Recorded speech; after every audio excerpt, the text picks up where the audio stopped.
প্রবেশ গেটে যখন আমাদেরকে মানে আটকে দেওয়া হয় ৬-৭ জন বা ৬-৭টা ধাপ পার করে আমাদের এখানে ঢুকতে হয়েছে। যখন আমরা এখানে বসতে পারার জন্য জায়গা দেওয়া হয়েছিল, তখন এসে বলতেছিল এই জায়গাটা নাকি আমাদের জন্য না।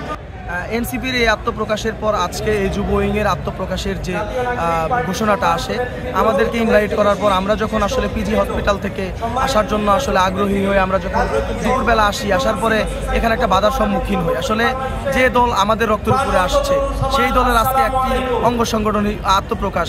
অবশ্যই আমরা যে ধারণা নিয়ে আসছিলাম, হয়তোবা আমাদের হয়তোবা একটা অ্যানাউন্সমেন্ট দিয়ে যে জুলাই যোদ্ধারা আসছে, আপনারা সবাই তাদেরকে সাদরে গ্রহণ করুন, আমাদেরকে একটা সম্মানের সাথে হয়তো তারা গ্রহণ করতে, এমন একটা ধারণা আমাদের ছিল। কিন্তু যখন আমরা ঢুকতেছিলাম তখন আমাদের জায়গা থেকে যখন আমরা এই জায়গায় ঢুকার সময় প্রবেশ গেটে যখন আমাদেরকে মানে আটকে দেওয়া হয় ৬-৭ জন বা ৬-৭টা ধাপ পার করে আমাদের এখানে ঢুকতে হয়েছে।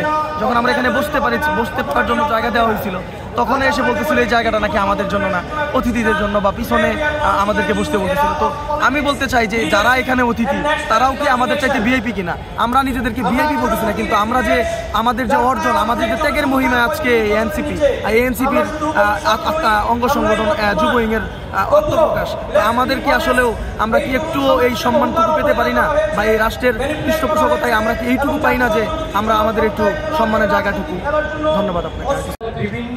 আসলে লোক দেখানো বলবো না, আমি এতটুকু আপনাদের বলবো, তারা হয়তো আজকে ভুলে গিয়েছে যে আসলে তাদের দলটা মানে কিভাবে সুসংগঠিত হলো, কিসের বিনিময়ে আজকে তারা এই এনসিপি পেল। আসলে তারা আমাদের হয়তোবা আজকে লালন করতে পারছে না, তারা হয়তো আজকে ধারণ করতে পারছে না, তার জন্য হয়তোবা আমাদের কাছে যাচ্ছে না, বা তারা আমাদের হয়তো খোঁজখবর নিচ্ছে না। আজকে আমরা গত 9 মাস ধরে হসপিটালাইজ, আমাদের এক একজনের হাত পা আমরা হারিয়ে আজকে বিকলাঙ্গ, প্রতিবন্ধী, যে আমরা স্বাভাবিক জীবনে কবে ফিরবো, আমরা কবে আমরা ফ্যামিলির সাথে একটু হাসি খুশি সময় পার করবো, আমরা আদৌ জানি না। আর জুলাই ফাউন্ডেশন নিয়ে যদি বলেন তাহলে বলবো যে জুলাই ফাউন্ডেশনের অনেক বিষয়ে আমরা জানি না, এবং আমাদের না জানাটাও আমাদের মানে এক প্রকারের বলা যায় যে আমরা না জানাটাই স্বাভাবিক। কারণ আমরা আহত যোদ্ধারা যারা হসপিটালে আছি, তারা আমরা নিজেদের জায়গা থেকে ফাউন্ডেশনে যেতে না পারছি, কারণ আমাদের অসুস্থতার জায়গা থেকে আমরা বিভিন্ন জায়গায় দৌড়াদৌড়ির ব্যাপারটা আমাদের জায়গা থেকে হবে না। ফাউন্ডেশনেরও আমাদের প্রতি যে সদয় মর্জি হওয়া, যে আমাদের প্রতি সুদৃষ্টি দেওয়া, আমরা কতটুকু ক্রিটিক্যাল অবস্থায় আছি, আমাদের কতটুকু আর্থিক সহায়তা প্রয়োজন, কতটুকু চিকিৎসার প্রয়োজন, তারাও ওইভাবে আসলে অবজারভেশন করতেছে না, যেটা আমাদের প্রতি আসলে গত 9 মাসে যেটা হওয়া উচিত ছিল সেটা হয়। তাই বলবো যে তারা যেটা ভুল বা তাদের ইচ্ছাকৃতই হোক, তারা এই জায়গাগুলো থেকে যদি আসে, আমাদের খোঁজ খবরটা নেই, হয়তো বা আমরা আমাদের আগের জায়গায় জীবনটা হয়তো ফেরত পাবো না, আগের সুস্থ জীবনটা, তবে এতটুকু সুস্থ জীবনযাপন করতে পারবো যে জায়গাটুকু আমাদের আসলে এখন দরকার, সেটা তাদের মাধ্যমে আসলে আমরা চাই। কারণ তারাই আমাদের একমাত্র ধারকবাহক, কিন্তু তারা আমাদের সেই জায়গাটা দিচ্ছে না। কেন দিচ্ছে না আমরা জানি না, তবে জাতির কাছে প্রশ্ন যে আমরা কি আসলে এই জাতির কাছেও তাদের মতোই যে তারাও আমাদেরকে এইভাবে দেখছে কিনা। ধন্যবাদ আপনাকে। এই এনসিপির জন্য প্রশ্নটা আপনারা করেছেন, তো আমি আপনাকে একটু ক্লিয়ার করি। এনসিপি হওয়ার আগের যারা ধারকবাহক ছিল, তারা হয়তো আমাদের টুকটাক খোঁজ খবর নিত, কিন্তু এটা হওয়ার পরবর্তী সময়ে তারা শুধুমাত্র যে নেতার নেতৃত্ব গুণ যেটা, সেটাই বোধ হয় তাদের ভিতরে বেশি রয়ে গেছে। কারণ এই এনসিপির পরবর্তী সময়ে আমাদের মনের ভুলে একবার ধু মেরে যে দেখার যে ব্যাপারটা, সেটাও তাদের ভিতর থেকে একটা প্রুফ যদি তারা দিতে পারে, আমি আমার জায়গা থেকে যেমন আজকে আহত অবস্থায় পড়ে আছি, আমি নিজে স্বেচ্ছায় মৃত্যুবরণ করব।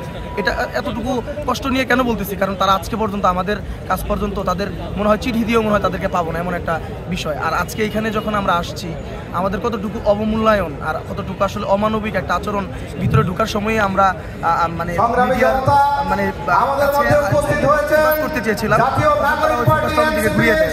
আসলে এই এনসিপি আমি মনে করেছিলাম যে বাংলাদেশের কেউ আমাদেরকে আসলে মনে রাখছে, তারা হয়তো শ্রদ্ধা ভরে আমাদেরকে মনে রাখার কথা ছিল, কিন্তু তারা আজকে আমাদের মনে রাখার বেলায় আরো আসে ভুলে গেছে যে আমরাই নাকি আসলে জুলাই যুদ্ধে কিনা তাদের সন্ধি হয়। বলতেছে আমিও আহত, যখন আমরা বলি যে আমরা আহত ভিতরে ঢোকার সময়, তারা বলে আমরাও আহত। তো আমি বলবো যে আসলে আমরা যদি এই এনসিপির ধারাই এমন একটা মূল্যায়নের শিকার হই, তাহলে বাংলাদেশের কারা আমাদেরকে আসলে মনে রাখবে।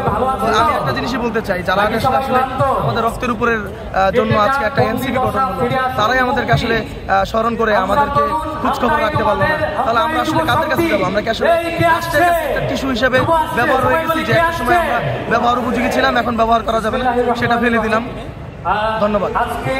আমাদের যুব শক্তি স্লোগান, বাংলার শক্তি, যুব শক্তি।